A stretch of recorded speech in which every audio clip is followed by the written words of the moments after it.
Were you already playing guitar just on your own in addition to bass at that point, or did you just adapt? Yeah, I always regarded myself a guitar player and a bass player. I could always be the bass player if I needed to be, you know. Well, they say that half the bass players out there are just frustrated guitar players. Yeah.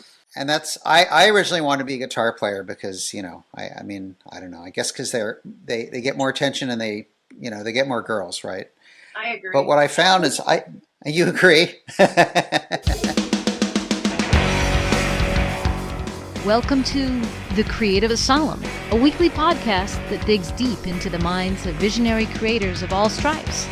Musicians, actors, filmmakers, writers, artists, cartoonists, and cultural disruptors.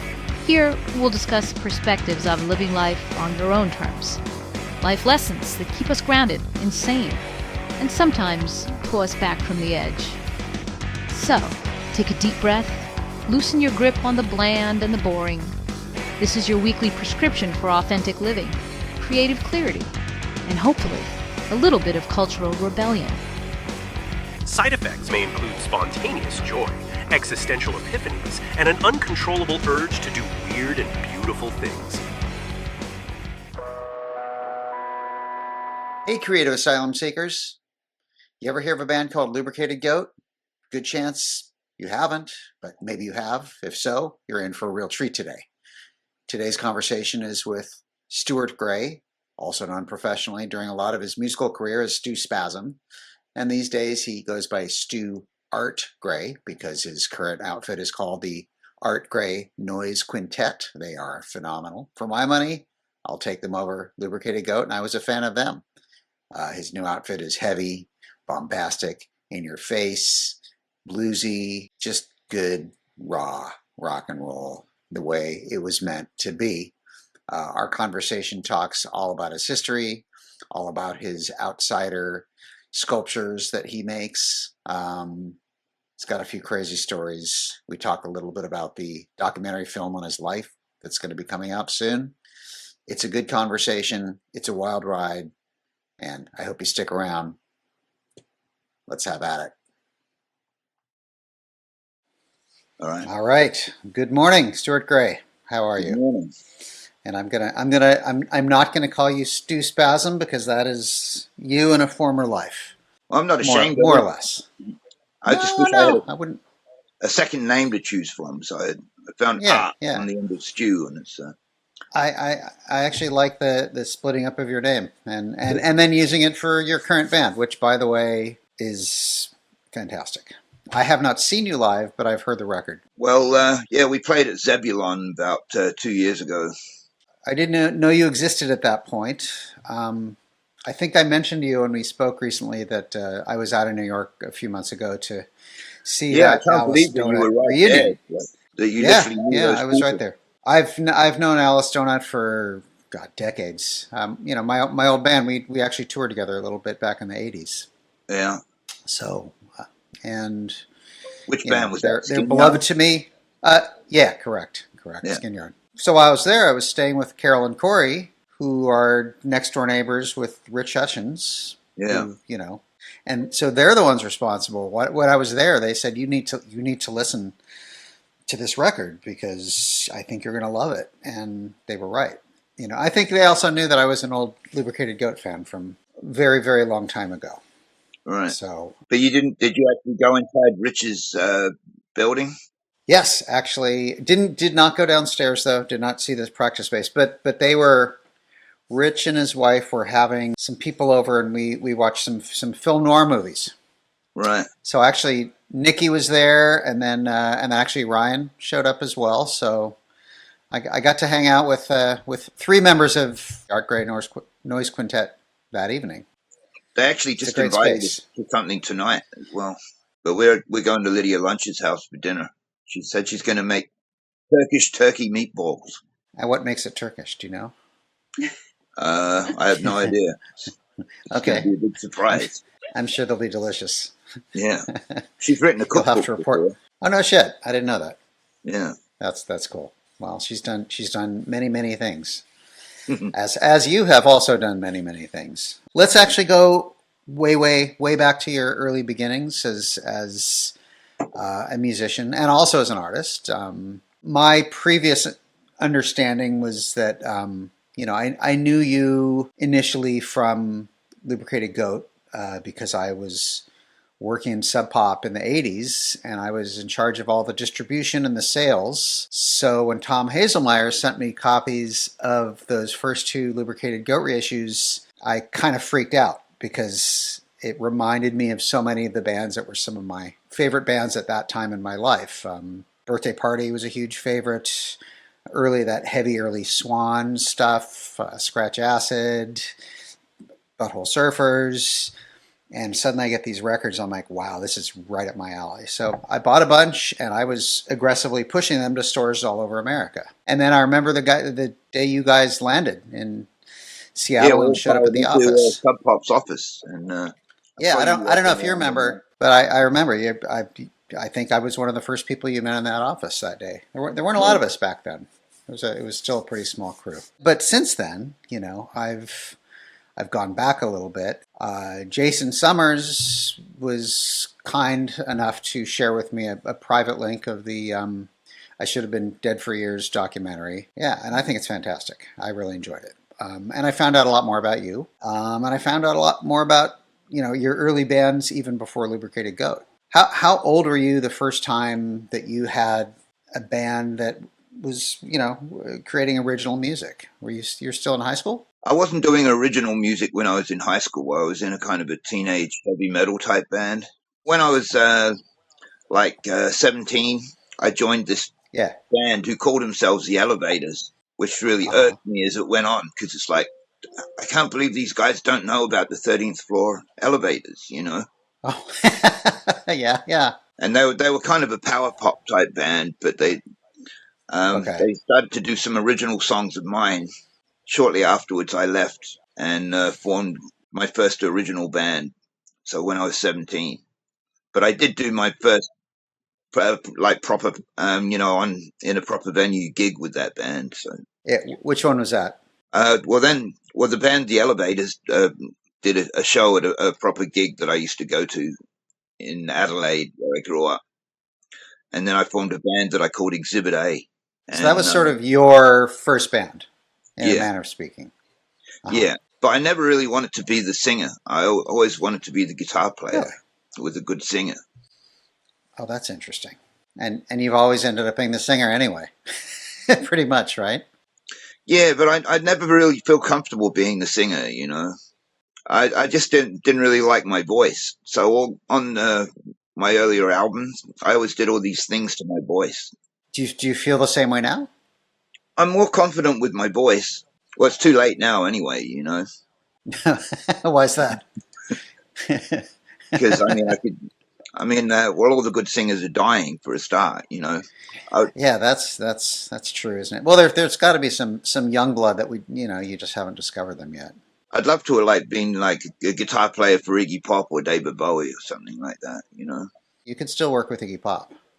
Yeah, it's within the realm of possibility. Bowie might be a bit of a stretch. I never knew where Iggy Pop or even Alice Cooper get these people that they play with from. It's like they go to the rock shop, get some dude that's all kitted out that looks the part.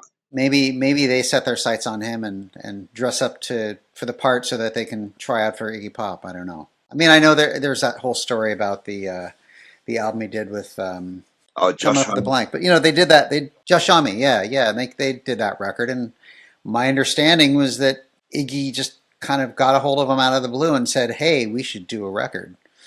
And I think Josh pretty much shit his pants at that point and said, "Yes, we should." I think that's that's the apart from reforming the Stooges, that was the best thing that he's done in years, Yeah, and I think all of his best solo work is in the 70s. Okay, so you never wanted to be a singer, but you ended up being a singer. And then after Exhibit A was that Salamander Jim after that? Yeah, because at a certain point I moved from Adelaide to Melbourne, and I had a band for a few years, or not a few years, a couple of years, called A Singing Dog. I like and in that band, that was in about 81, 82, and in that band I wrote a lot of songs that ended up being Lubricated Goat songs. And were there any of the same band members at that point, or? Yeah, there was. Because I know in Salamander Jim you had some of the same members that moved on, right? One or two members that moved on to Lubricated Goat. Yeah. So you've been kind of consistent with playing with a lot of the same people over time, even if it's in different bands. Yeah, well, I mean, especially when I came over to America, I brought all my friends that were dying to come to America, you know. And at one point, well, we'll get to this bit when, you know, chronologically, but the drummer in the band, A Singing Dog, did end up being in Lubricated Goat because we played together in London a few years later. I bumped into him in a club in London in like 1985, but I played with him in like 82 in Melbourne, and then encouraged him to move to Sydney after we had reacquainted ourselves, and then he was the main drummer in Lubricated Goat. Was that Martin, or was that No, somebody that was different? Brett Ford, and he was on the first two Lubricated Goat albums. Devil's Music and Paddock of Love? Yeah. And those are the records I know best. I know there was a third LP that I don't think I've actually spent any time with. What's that? You know that thing that they say, you have your whole life to write your first album and very short times to write the next ones, all that kind of stuff. First Lubricated Goat album were brand new songs, and the second album was where we did songs that I had written in like 1982. Oh, really? Paddock of Love? Yeah. And in fact, the bass player from A Singing Dog was in a band in Melbourne called The Wreckery. You know about Hugo Race? He's like a kind of a Nick Cave contemporary type guy. No, I don't think I do.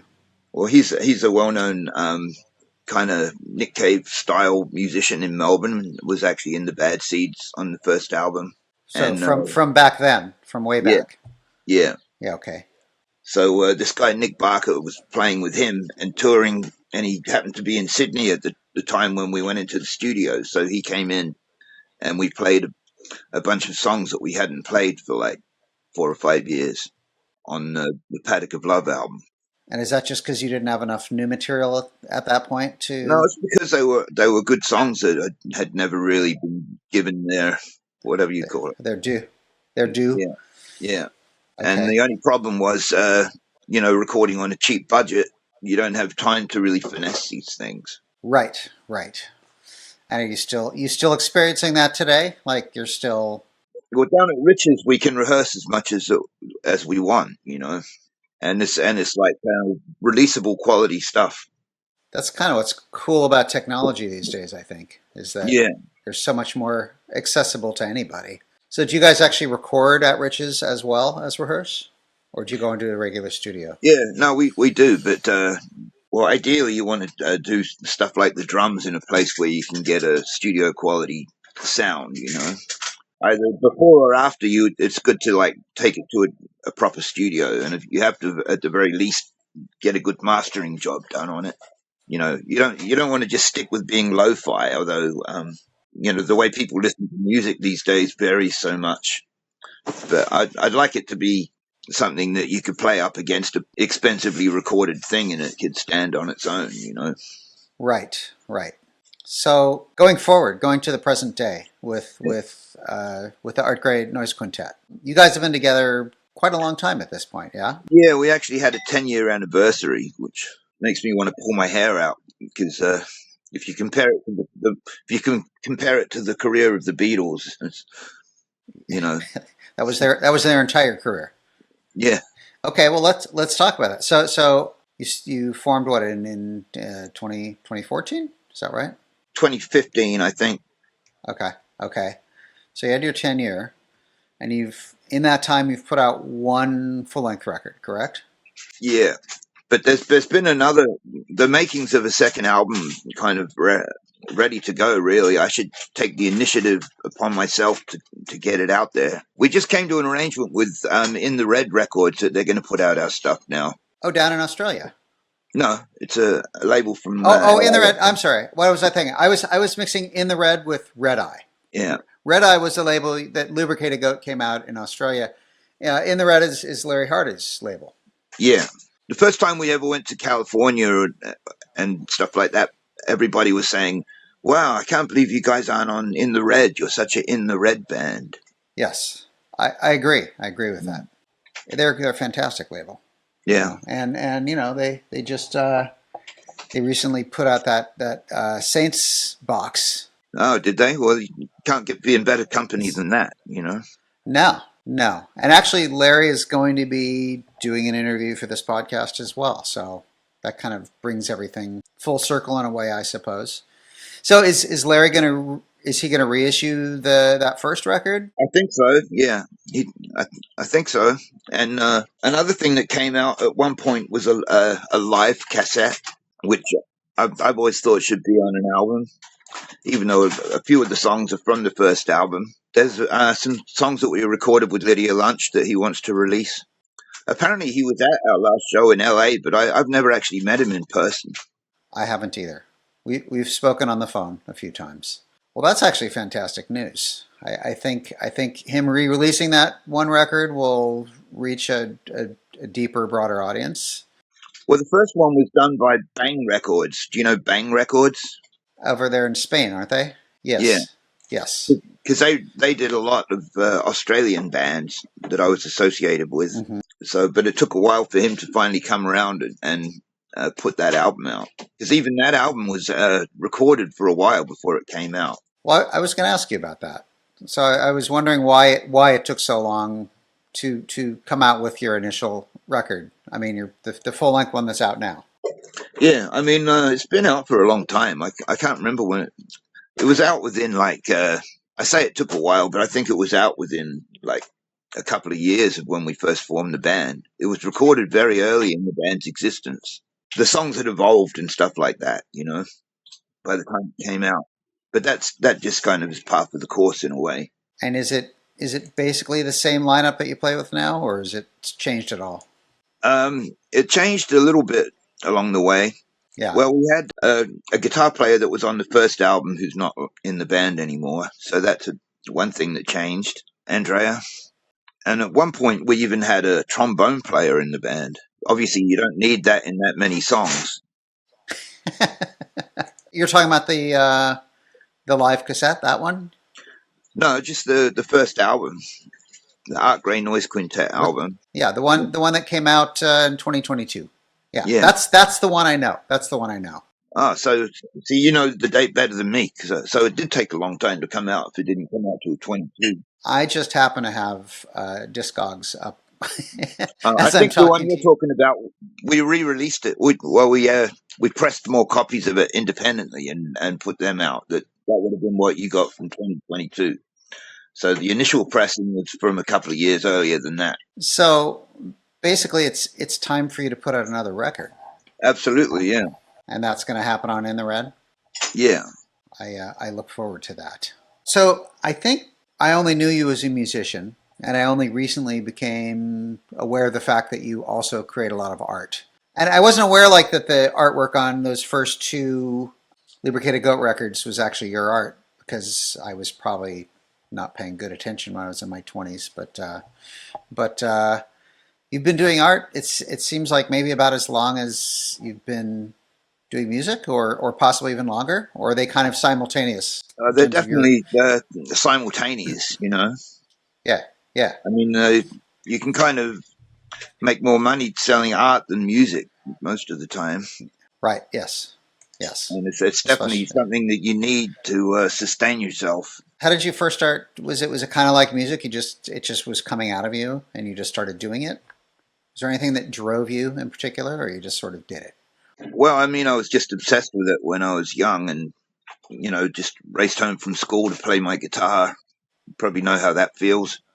In the day, because I'm a bass player, I have this whole feeling about bass isn't as fun to play by itself. To me, bass is much more of an instrument I want to play with other people. Yeah. And I don't know if I have the focus or the energy to play with people on a regular basis. Because when I get in a band, I want to rehearse several times a week, Yeah.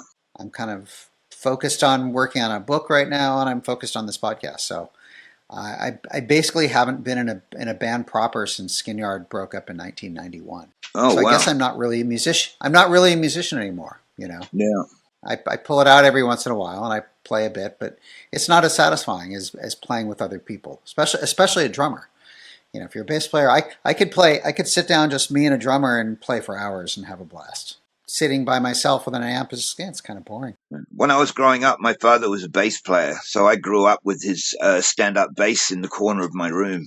For some reason, that was where he kept it, like a big sinister figure lurking in the corner. So did you ever play it? With his supervision, you know, he was very particular about it. Plus, it was 120 years old at the time, his bass. Right. But he also had a Fender jazz bass in the closet. Oh, nice. I love jazz So he started basses. teaching me to play when I was like 13, you know. And then I was in a band at school, and I played the bass. But the guitar player wasn't very good, and the drummer had equipment at his house, and we used to go and practice there. And then the drummer and the guitar player got caught stealing milk money off people's doorsteps in the middle of the night. Uh-huh. Anyway, the guitar player was a bad influence, and he wasn't allowed to come to the practice at the drummer's house anymore. So then I switched from bass to guitar. Because of Milk Money Gate?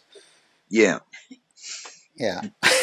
And then the keyboard player switched to bass. So were you already playing guitar just on your own in addition to bass at that point, or did you just adapt? Yeah, I always regarded myself a guitar player and a bass player.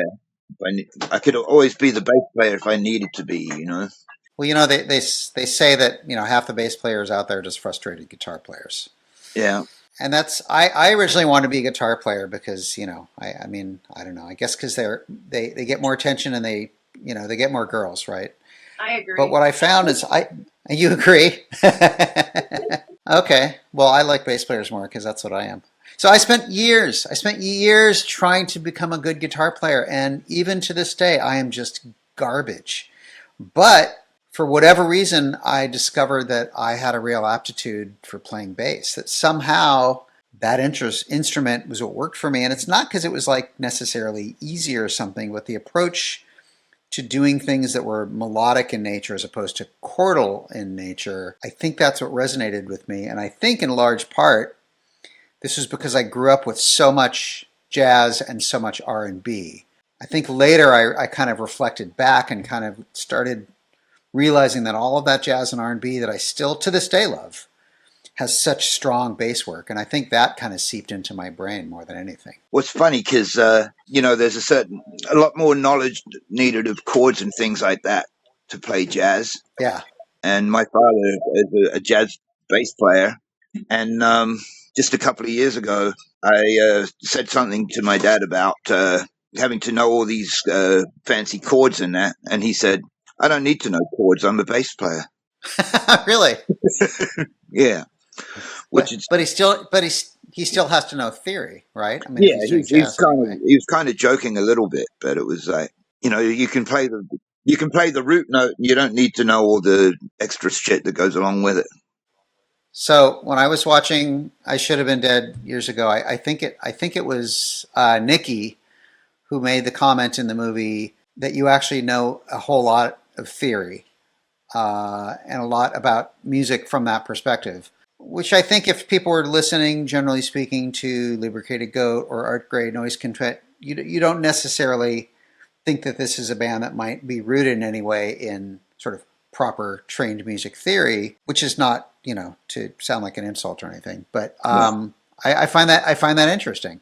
I spent some time learning theory in school, but I to this day still, you know, I've never been able to read music, anything like that. So I still always play by instinct and ear and really things that just pop into my head. I don't know if that works for you too, the same way. Yeah, well, I mean, there's certain landmark things that happened as far as the difference between reading music and playing without it. Obviously, I learned how to play all kind of rock music without needing to read music. Then one of the big factors is that when I was young and learning to play the bass, my father told me the names of the strings, and like a lot of people do, I mistakenly couldn't get over the idea of the top string being the top note, you know? The top meaning the physical top, like the. So the bottom E string is not the top note. Right. But, so he told me the names of the strings, then wrote out some very simple exercises for me to read and play. Okay. And then when he came back in, I had been sitting there suffering with it for ages because I couldn't figure it out. And it was all because I had the names of the strings backwards in my head. So you were kind of torn with the visual of what is top and bottom versus sort of the okay. And it could come down to when people. He was kind of an intimidating character anyway. But if he was saying something about the top string or whatever, and you stupidly think he's talking about the one closest to your head, then it gets disastrous. I've never thought about that. Yeah, I've always been fascinated by there's those occasional guitar players that they're left-handed players instead of right-handed players, but they don't restring it such. They literally play with the fretboard upside down, and they just have figured out how to do it in a way that makes sense. Yeah, I wonder how many of them actually read music. I'm guessing none. I don't know. Do you read music? I can read it like an illiterate child, still. Okay, well. You're more literate than me, I would say. Right, but I mean, every few years, and not for quite a few years now, I've sat down and had a go at it just to not feel like an idiot. I just always feel like it seems like too much work. Yeah. I mean, it seems unnecessary unless you're doing very mannered music that requires that kind of precision that all people be exactly along that same. I guess I just think that rock and roll, in my mind, isn't music that is, that where reading music isn't a requisite skill. Yeah, well, these days, all these rock musicians read tablature, and I've never really had that explained to me, It seems simpler. If you know your chords and you know the notes in the chords, then you can kind of, I think that allows for more sort of improvisational approaches to playing. I mean, it's because punk rock came along as well, because... like when I was young, I learned to play basically by playing along with, like, say, Led Zeppelin 2 and Black Sabbath Paranoid and Deep Purple. I could play a lot of that stuff note for note. And then punk rock came along, and around the same time that Van Halen came out, I never went from like Led Zeppelin into Van Halen because I thought all that, hammering around with both hands on the neck of the guitar was really vulgar and unpunk. It's definitely, there's nothing punk about Van Halen. When those records came out, I had a cousin who lived in Southern California, and he was just out of high school. He was 1 year younger than me, and I remember we were going to community college together, and Van Halen had just come out, and he was obsessed with them. Yeah, and I remember he was really into cocaine, and he was really into Van Halen. And I absolutely hated it. Something about it was. I think the word used is vulgar, and I think that's how I felt. It's like, I was impressed by Eddie Van Halen, but at the same time, I'm like, give me a fucking break. It's just over the top. And I remember just thinking that David Lee Roth was just terrible. And it's kind of funny because in later years, I came to appreciate them considerably more. But at that time, that's exactly the same as me. I think David Lee Roth is a hilarious character. At this point. Yeah. Yeah, but when I used to see him on TV, I used to fucking hate him. I think it's clever to sit there and noodle away on the guitar like that. And they obviously spent more time in their bedrooms playing guitar than I did. I've had some conversations with people actually recently about being in high school, and there were the guitar players. They were 16, but they had already become sort of these pyrotechnical guitar wizards, right? Yeah. And then everybody else, like all my friends, discovered punk rock and was like, oh, this I can do. And the interesting thing is all those people that kind of pursued music through the lens of punk rock continued to play music and continued to write and make original music and put out records. And where are all those kids that were 16, learning note per note how to play an Eddie Van Halen solo? Like, by the time they were 20 years old, they had their first kid on the way and they were finishing school. And, it was just like a passing thing. Whereas like the people that I think approached it from a punk rock lens was like, this is what I want to do. It feels like one was more about actual creative art and originality and authenticity. When punk rock first came out, they said, oh, punks can't play, and I could already play. And I wasn't interested in just like, slamming out bar chords the whole way through. So I veered towards the bands that were the best players, you know. What were some of those bands? I liked the Sex Pistols, but I liked the Stranglers, like the bass playing in the Stranglers. It was Yes. fantastic. And beautiful tone. Yeah, and you know, the Damned, and you know, Raw Power. Still to this day, I mentioned this to a friend of mine recently. It's like I don't enjoy seeing bands if they're not doing something interesting to me musically. You know, I don't want to watch wankiness. You know, it's like, oh, I could do that. You know, I don't get anything out of it. Even with like Lubricated Goat songs, they have like clever riffs and things in there. So yeah, absolutely. So it's not stuff that just anyone could like figure out how to do it. And I kind of took some pride in that. I mean, I think everything you've done is distinct in its voice, like creatively unique, which, you know, is the music I typically like, whether it's rock and roll or whether it's jazz or whatever. I like things that are distinct and that don't sound like other things. It's probably why I love the Birthday Party so much. I remember the first time I actually heard the Birthday Party, Charles Peterson played them for me, and I was just like, this is horrible. What is this? What is this cacophony? And then about 3 months later, I was obsessed with them. At the time, my brain just hadn't yet been exposed enough to certain things to where I could sort of understand the genius of that band. And then later, once it kind of clicked, I was like, oh my God. And it was a life changer for me. Yeah. Yeah, because I used to go and see the Boys Next Door and that when they first started, before Roland was even in the band. And then I saw them evolve, you know. Yeah. And then they got to the point where they incorporated all the most decadent aspects of the Stooges into both their lifestyles and their music, you know. And to where they would just play like all of side 2 of Funhouse, including LA Blues, as their set. Really? Yeah.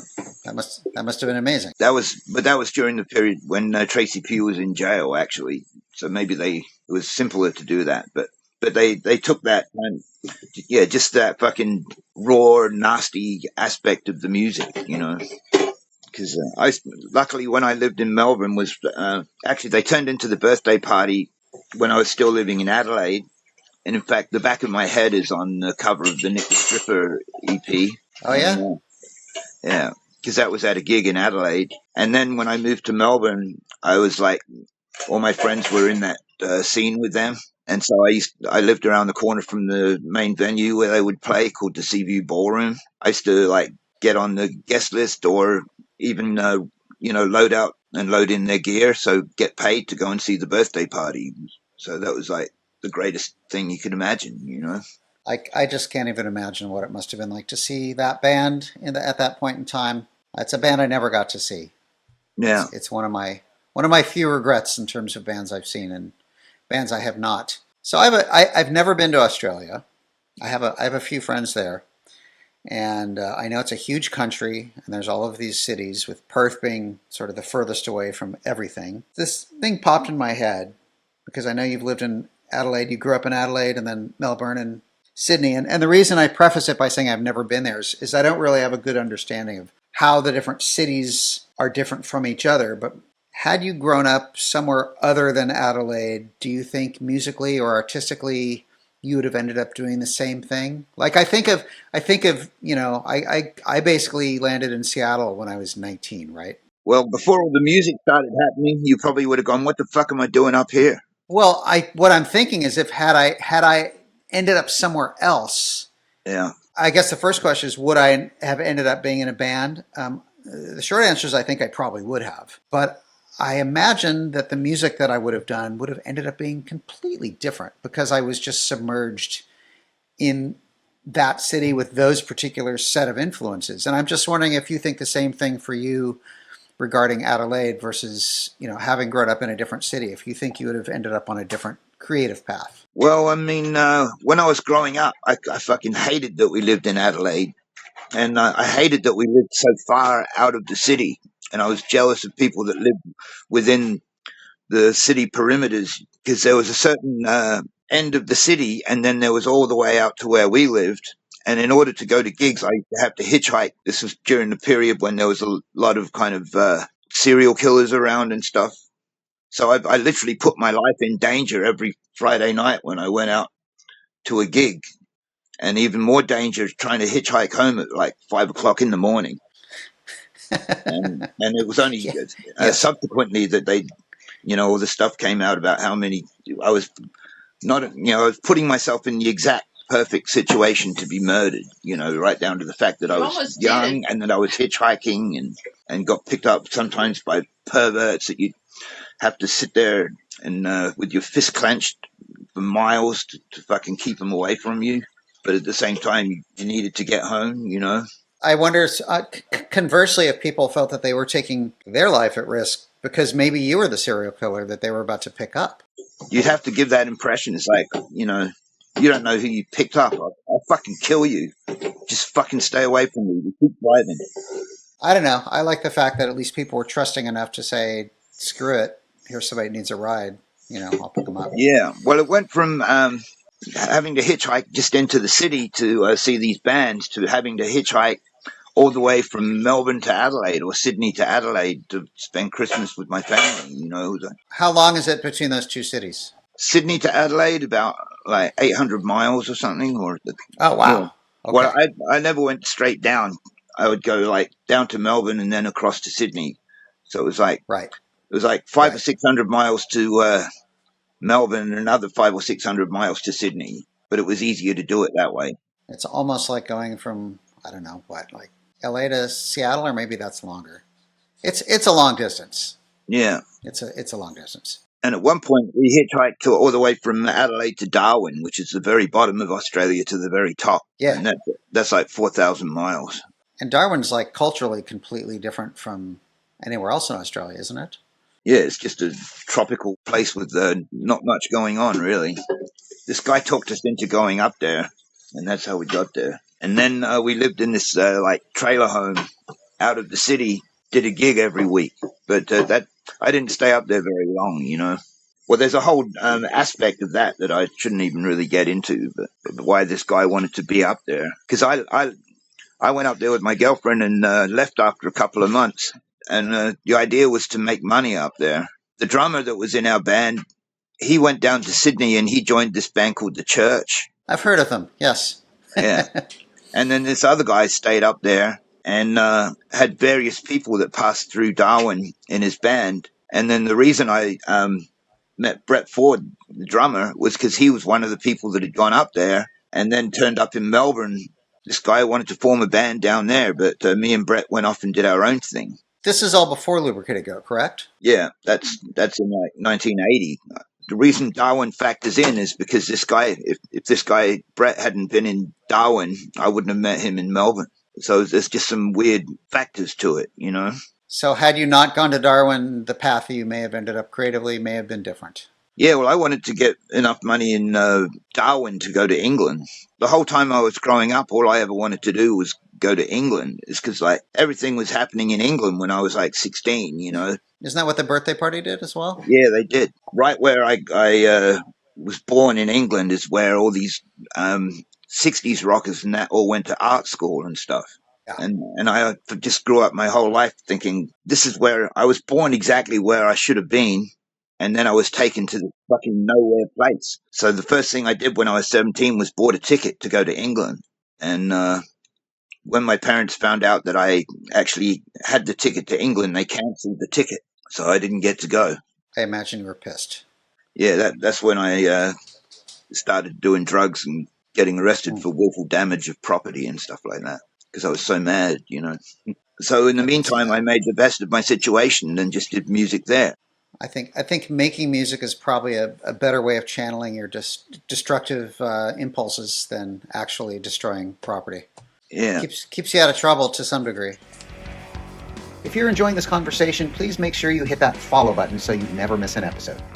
If you're watching on YouTube, please like this video, leave a comment, and if you haven't already, please subscribe. It's the quickest way to grow our channel, and it's absolutely free. You can also subscribe to our other channels on social media. Check out our Instagram at Creative Asylum CA, that's the letter CA. We're on TikTok at The Creative Asylum, that's all one word. Our website is thecapod.com, and our Facebook profile is the same, facebook.com/thecapod. All right, back to the episode. So did you did finally end up in England at some point, yeah? Before Lubricated Goat, because we left this bit out, that's when I went to Sydney and started playing in Salamander Gym and the Beast of Bourbon and that. So that's kind of where the whole thing really took off for you. Yeah, because that was when the first records that I got to make and stuff like that. And how long were you playing in Beast of Bourbon? I was only in it for about a year because the scientists had gone to England, and I basically filled in for Kim Salmon while the scientists were in England. Did scientists eventually came back, or did they break up? They came back, but they were in this weird situation where Kim Salmon wasn't allowed to record for a couple of years under the name Scientists. Really? And so that's when he formed the Surrealists. But I can't remember what the story was with that, but it was very awkward for him. Originally, I was brought into the Beast of Bourbon to play bass. This was still while the Scientists were away. And they had this guy, Brad Shepard from the Hoodoo Gurus, playing guitar. And then the Hoodoo Gurus kicked James Baker, the beloved drummer, out of the band because he couldn't play with a click track and all that 80s producer type shit. So then they kicked Brad Shepard out of the Beast of Bourbon, and I switched to lead guitar. So that's when I was in the Beast of Bourbon. But I wasn't on any of their albums. I was on a live album that came out a couple of years later called From the Belly of the Beast. And I did a bunch of shows with them in like Melbourne. We used to fly down to Melbourne and do shows and play around Sydney. And that's when I saved up enough money to go to England. At that point, your parents couldn't cancel your ticket anymore because you were, what, of age? No. After just under a year living in a bedsit in London, the annoying thing was that I'd done the Salamander Gym album and the James Baker single, but they hadn't been released yet. So I didn't have anything to show for myself. Right. No resume to speak of. But I met some people that I was jamming with, which is this guy, James Johnson, who does shows with Lydia Lunch and stuff now, and he had a band called Gallon Drunk. Yeah, I remember them. Yeah. They were great. So he lived in the same bedsit building as me. So I just always kind of encountered like-minded people, you know. Right. And you have to wonder, I mean, even if stops along the way sometimes seem like they were maybe ill-fated, I always think you have to wonder, like, the people you met or the experiences you had that invariably or indirectly led to things that ended up happening. You know, had you not done thing A or thing B, you know, would your creative life had still been the same way, or would it have completely taken a left turn somewhere? And there's no way to ever know, right? Well, I mean, the weird thing that came out of that is I bumped into Brett Ford, the drummer, when I was over there at the goth club called the Bat Cave. And then we started playing together over there. And then both agreed that London was not as nice as Australia and agreed to connect when we got back to Australia. When you went back, was that when Lubricated Goat started? Yeah, not too long afterwards. Okay. Well, he was living in Perth. He said they'd fly me over to Perth and we'd do some shows there, and there was interest over there. This is before we'd done the Lubricated Goat album. We started recording it when I was over there. There's a funny story involved with how I got to Perth. I had a return ticket to Sydney, but I went out the night before to see the Cramps and got really drunk and then passed out in an armchair in the living room. Was supposed to be at the airport at like 6 o'clock in the morning. And then I woke up to this girl like going down on me. And then I kind of passed back out again. And then I woke up and she was on top of me facing, I think they call it cowboy style, going up and down. And I'm what the fuck is going on? I'm meant to be at the airport. Jesus Christ, get off me. Like this, zipped up my pants and, you know, raced to the airport. And then when I got there, I had missed my flight, but I was able to somehow finagle a one-way flight, which meant I lost the return part of my ticket. You can't just get a return ticket on a different flight having made this mistake, you know. So the amount of money involved of losing out on it, and maybe some phone calls were made as well. I can't remember, but I was able to get a one-way flight to Perth, which meant instead of just doing some shows and being back in a week, I ended up being out there for a couple of months. And it's not a bad place to be stranded, actually, but because I was there for longer, I did more shows and put the songs together and recorded the first half of the album. So there you go. See? Yeah. Had you had that random woman not accosted you, the first record would be a completely different record. I wonder whatever happened to that woman. What an awesome, weird story that is. Yeah, I know. I think it's great that your wife is in the background laughing, that she can appreciate this story for all of its absurdity. I mean, there's a certain number of men that might be hearing this going, and they'll be like, "How come this never happens to me?" Yeah. Well, some people have never had sex in their lives, Well, I don't know those people. I'm afraid. Yeah. What do they call them? Incels or something? Yeah, something like that. I dated a woman once who was like 25 or 30 years ago, and she was 32, and she had never had sex. And we fooled around a lot, and she insisted that she wanted to lose her virginity, and I'm like, I'm here. If you want. And after a few months, she still just wasn't comfortable, and so we went our own ways. And I hope she eventually found somebody to. Was she an attractive woman? Yeah. She's just I don't know, something somewhere in her head. I don't know what her experience might have been in life. To religion, maybe. Yeah. Who knows? So okay, so I know that Red Eye put out the first 2 Lubricated Goat records on Black Eye. Is that correct? Yeah. How was it that Amphetamine Reptile and Tom Hazelmeyer got to know you guys and eventually license your records in the States?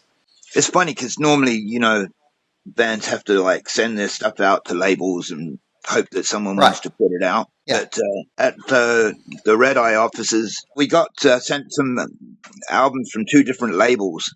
One of them was a single, Pogo the Clown. I think Hazelmeyer recorded it himself. Yes. Yep. From and the other album we got was a Skinyard album from Toxic Shock Records. Really? Yeah. Oh, Hallowed Ground, our second record. Yeah, and they also sent a Corrosion of Conformity record. Wow. We are in good company. So we actually had a choice of either being on Toxic Shock or Amphetamine Reptile, and we chose Amphetamine Reptile. I think you made the right choice. Yeah. And I don't say that with any ill will towards Bill, but I think Tom Hazelmeyer was a much more focused individual when it came to his label and just being a more head on his shoulders business guy. Right. Well, I mean, it just appealed more to our sensibilities, Musically, yeah. Yeah. Yeah, because I think back then Toxic tended to do a lot more sort of hardcore-ish kind of stuff. And in the late 80s, you had Amphetamine Reptile and Touch and Go kind of really honing in on this particular brand of more noisy rock that was kind of bubbling up at that time. I've never really much liked the term noise rock. I just prefer to call it noisy rock because to me the best rock is often noisy rock, So I don't know if you know that you and I were sort of kind of label mates in a manner of speaking in about 89. How did that happen? You had the first 2 Lubricated Goat records licensed and come out in the States through Amphetamine Reptile. And I think around that same time, same year anyway, I was on and effectively wrote most of the very first Helios Creed record on Amphetamine Reptile as well, which came out in 89. Oh, you were on that album? Yeah, we actually wrote, rehearsed, and recorded that entire album in 3 days at Reciprocal Recording with Jack and Dino behind the board. And I still to this day think it's a super cool record, Yeah, I mean, I'm a big Chrome fan, so I was thrilled that he was putting out Helios Creed. Yeah, me too. Was that when Helios Creed was living in Seattle? Yeah. Yeah. Didn't he have a bus parked out the back of someone's house or something? Yeah. Yes, he did. It was a trippy experience, and he was a pretty trippy dude. It was a super fun experience doing that record, though, for sure. So basically, Tom had just heard your music and wanted to put it out, and it was pretty straightforward. Yeah. And then after he put it out, and then you came to the States, and yeah, well, I mean, I came to the States and did he was booking a tour. Half of it was being booked by Peter Davis. No, Peter Davis was doing the East Coast and Midwest side of it, and then this guy Danny Bland, Danny Bland. Oh yeah, I know Danny well. He was doing the west side of it, and they were kind of in competition with each other. Apparently, a lot of the dates were still kind of penciled in and stuff like that. So Hazelmeyer kind of encouraged us not to come. He said it's going to be a little rough, but we were just so determined to go that there was nothing that was going to stop us. Really, it's like we're going. Yeah, and you came back the following year. Yeah, if you were in a band that could play in like country towns in Australia, you might be able to do more. Yeah. But doing the music that we did, all you could do was go down and do from Sydney and do like 3 shows in inner city venues in Melbourne and then back to Sydney, and that was your tour. Or you could go all the way to Adelaide from Sydney and do like a couple of shows there, which we never did. And those are the main cities in Australia to play, right? Like pretty much those 4. And you can play, I mean, there's other places. There's Wollongong, which is a town south of Sydney, and there's Canberra, which is like the Washington, D.C. of Australia. But, to do a whole tour around the country like you do in America was a very appealing thing. So that's what we wanted to do. And from where I sit, touring America is a pain in the ass if you compare it to, say, like touring Europe. Yeah. Because even then in the U.S., you still often are driving anywhere from 6 to 8 hours half the time, Yeah, but what's regarded as a long drive here, Australians are like, oh, that's nothing, Right, exactly. It's all comparative. I want to get back to your visual art real quick because I'm fascinated by the 3D little sculptures you do. And I'm wondering at what point you went from kind of doing drawings to moving on to 3D, how you gravitated towards sort of a different medium. And I'm also just curious, like what you primarily use when creating those, I don't know what to call them, portraits. I mean, most of them are actual of specific people, correct? Yeah, well, that's because I work a lot on commissions. So someone's always like, they never say, make me something weird and abstract. They say, make me this person. And a lot of the time it's musicians, which means I have to make a whole little guitar and stuff, which is very involved. They primarily are busts, like a bust of a famous composer, except done in my style. But some of them have their whole body, but everybody's body looks the same. The main part of it is the face, so the main part of doing it is just getting the face really accurate without it being a caricature. Anyone can make a caricature of someone that's got a big nose and goofy eyes or something, but to make an accurate looking portrait of somebody, although they are quite comical and a little bit sort of caricaturish sometimes. I used to make them out of Sculpey, which is this, are you familiar with that stuff?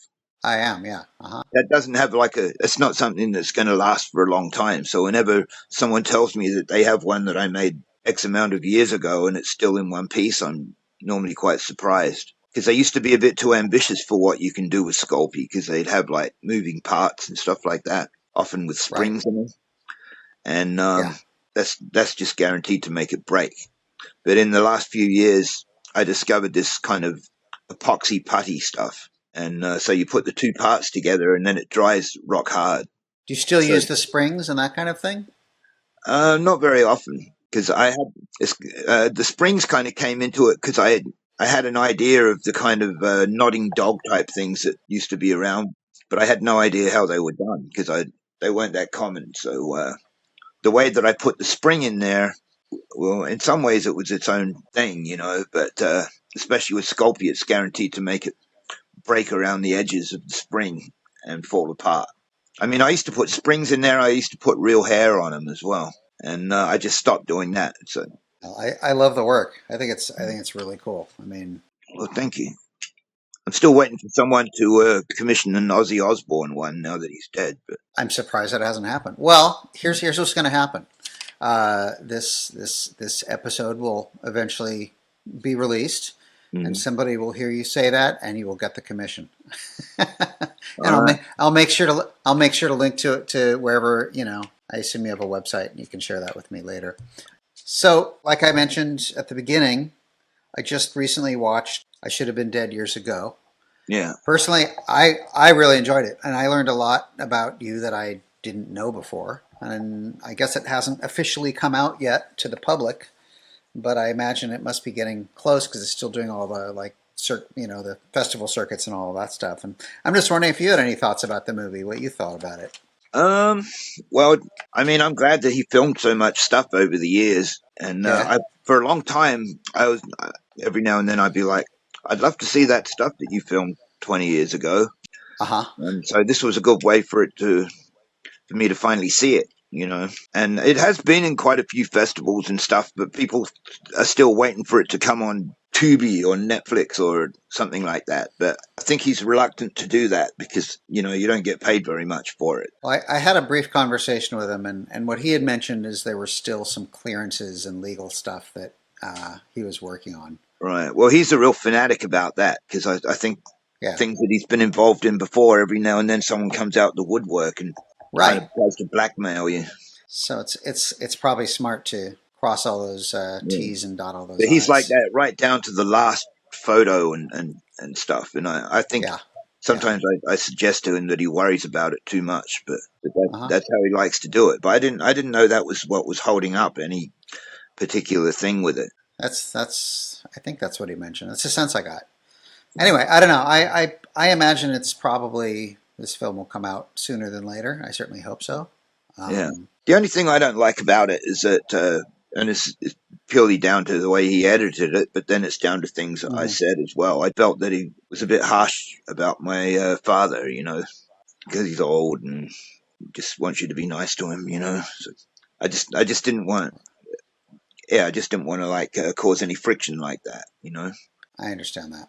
You're lucky to still have a father who's alive. And you're lucky to have a father that taught you to play bass when you were such a young lad. Yeah.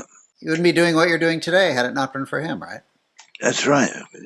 But, the whole aspect of when I was in Perth, right, recording that first album, that was when I met Guy Madison, the bass player from Mudhoney, and I invited him to Sydney to be in Lubricated Goat and took all those guys on tour, and then that's how he ended up in Mudhoney, basically. And he's been there, what, 30 years now, right? Yeah. It seems like forever. Yeah.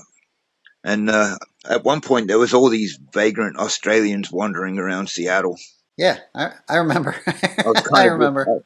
I was kind of responsible for that, I think in the movie, Steve Turner said that made parties a hell of a lot more fun. Yeah, well, they were all singing for their supper. Well, I cannot wait for you to come back out to California, and I can't wait to hear the next record. Well, thanks a lot, Daniel, and it's nice talking to you. You too. And next time I'm in New York, I'll actually see you. Can you anticipate being here soon, or? No, but you never know. You never know. Thanks so much for listening to this episode of The Creative Asylum. A quick favor before you go. If you liked this conversation, please be sure to follow and subscribe wherever you get your podcasts. New episodes drop every Tuesday at 10.